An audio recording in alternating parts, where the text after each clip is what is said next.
Hi everyone, welcome back to the channel and a video using a small extract to practice the unseen extract essay task for paper 2 section A of the political and social protest writing exam. This is the English literature paper, of course, with AQA.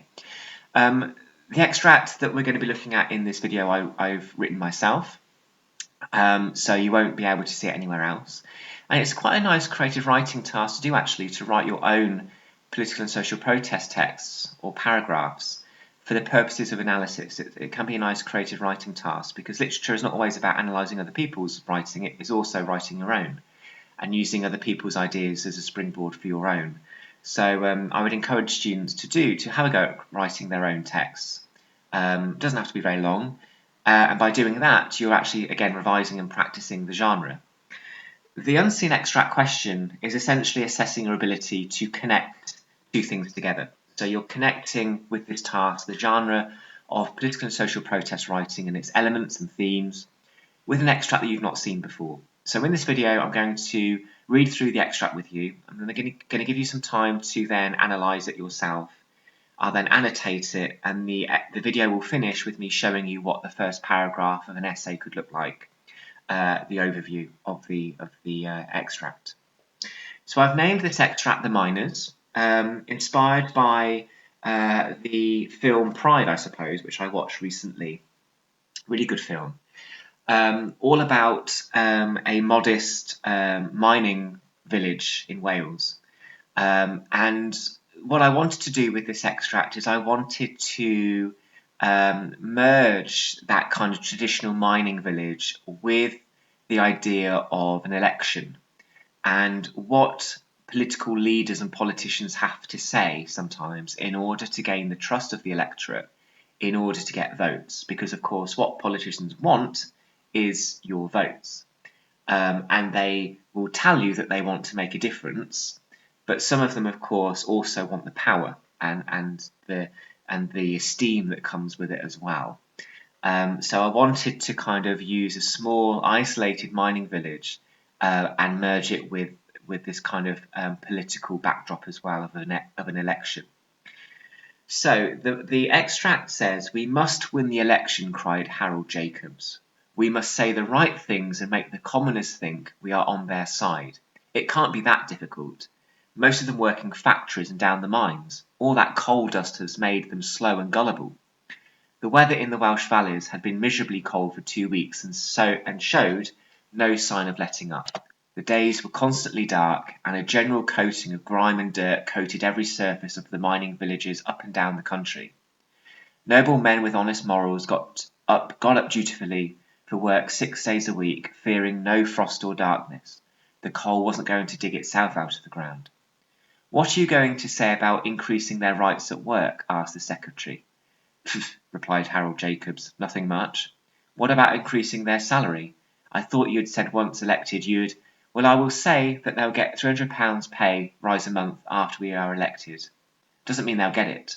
I could come up with some overly complicated reason why the financial system or situation means I can't honour that promise. I'm sure none of them will challenge me when I use big words like quantitative or inflation. These people know nothing except coal and digging in holes all day." Then he shivered. "Could you get the fire lit now? I'm freezing in here." The secretary walked to the back door to fetch coal for the soon-to-be Prime Minister's fire, but found there was none in the bunker. So, that is the extract. All about this Prime Minister figure, Harold Jacobs, wanting the votes of the miners, but hopefully you can tell from this that the way he speaks about the miners and the factory workers is not particularly respectful, and he's incredibly patronising, because this is a man who is prepared to say anything in order to get power. So you can pause this video now and brainstorm or write down some ideas in terms of what you would want to talk about in terms of what would you say in terms of connecting this to the genre of political and social protest, and then I will go through with you some of the annotations.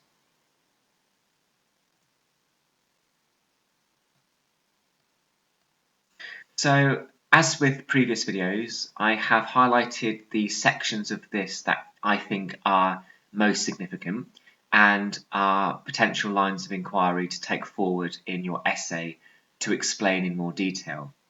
So again, you can pause video now to think about what each of these arrows might allude to, and you can continue then watching as I go through them with you. So first of all, we have this idea of marginalisation. These miners are being seen as other, they're not seen as the same as the Prime Minister, they're seen as uncultivated, and they're seen with an inferior status and class. And perhaps what the elite, or what the Prime Minister Harold believes, is that because of their lower status and because of their perhaps lesser form of education, because of their profession perhaps the political elite see these kind of people as a target of manipulation. They can be manipulated easily because they'll believe anything. The way in which Harold Jacobs talks, of course, is very dismissive. He's basically admitting here that he'll say anything in order to get power. So there's a degree of deceit, there's an unfairness here, there's a degree of manipulation as well.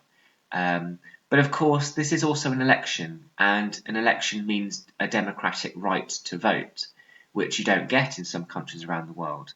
So the fact that it's an election, of course, is significant in itself, because an election gives people the right to vote for who they want to vote for. The danger, of course, is you never really know who you're voting for until halfway into the administration.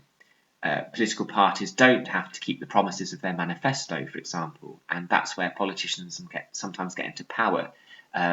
People vote them in thinking they'll do something and then they don't. So it harms trust, and that's why sometimes politics gets a bad name. We've got pathetic fallacy here in that yellow paragraph, which is really describing the traditional mining village, what it's like, and it's a kind of a grim existence where coal and grime, dust kind of is over everything. The weather could also reinforce the sense of doom and the sense of dystopia maybe that will be brought to this village by this Prime Minister. Think of Margaret Thatcher and the coal mining industry from the 70s and 80s, and the trade unions, for example. It's probably inspired a little bit by this extract, and the works of Tony Harrison. The interruption, the Prime Minister figure interrupts the Secretary, suggesting power and authority. And what he has said is he will say he'll promise £300 pay rise a month, but without actually saying it's going to actually happen. So it's a fake promise. So he's going to get into power, which is what it says, soon to be Prime Minister. So people believe him, and yet he lets them down because he's just saying anything in order to get into power. And he's then very patronising because he says, well, all these people know are about digging coal out of the ground. If I use big words like quantitative and inflation, they're not going to know what I'm talking about, and they're going to say, oh, I understand. So he's being dishonest and he's being quite corrupt. So this is a good extract to talk about the failure of the elite as well, the failure of the ruling elite. Just because you're powerful doesn't mean you're suited to power. Ironically, and I wanted to end this extract, but ironically, the Harold gets a bit cold in his office or wherever they are, and he asks the secretary to go and get some coal because they want to light the fire. But when the secretary goes outside to get the coal, there's none in the bunker. So this is, of course, ironic because he relies on these coal miners for coal for his fire, and yet there's none there. So again, the fact there's no coal there could also suggest bleak things to come, perhaps. And if you think of what Margaret Thatcher did to the coal mining industry, to be a coal miner with this kind of political leader about to be in power is not particularly a great thing. So those are some things that I would want to take forward if I was going to be writing the full essay for this extract. So I'm going to finish this video by showing you perhaps an example of the first paragraph, the overview, which is where you start to show your ability to connect the extract to the genre of political and social protest. So the extract from the miners depicts the difference in power between a corrupt ministerial figure, Harold Jacobs, and the workers of a coal mine. Jacobs is presented as manipulative and dismissive towards the miners, ironic considering they make up the electorate who will eventually vote Jacobs into power. The extract also presents the incompetence and failures of the ruling elite. There is the impression that Jacobs will say anything in order to gain power, even if that means he tells lies and manipulates the public for votes.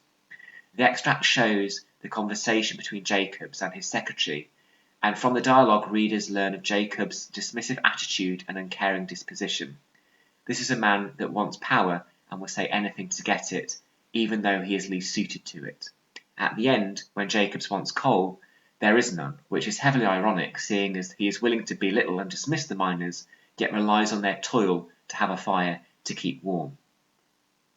So that is perhaps an example of the opening paragraph, showing your ability to understand what's going on and also to see the extract through the lens of the genre of political and social protest writing. So this is all about politics. It's all about what politicians are sometimes prepared to say in order to gain power. They can sometimes mislead. That happens, unfortunately. And I would always say to my students, more fool you if you trust a politician completely. Always question what they're doing. There are some really good politicians, and then there are not so good ones as well, as we all know. So bear that in mind. But anyway, that is an example of an extract, a shorter extract, practicing this unseen extract task for Paper 2, Section A of the Political and Social Protest writing paper. Good luck, and hopefully that was useful for you. Thank you.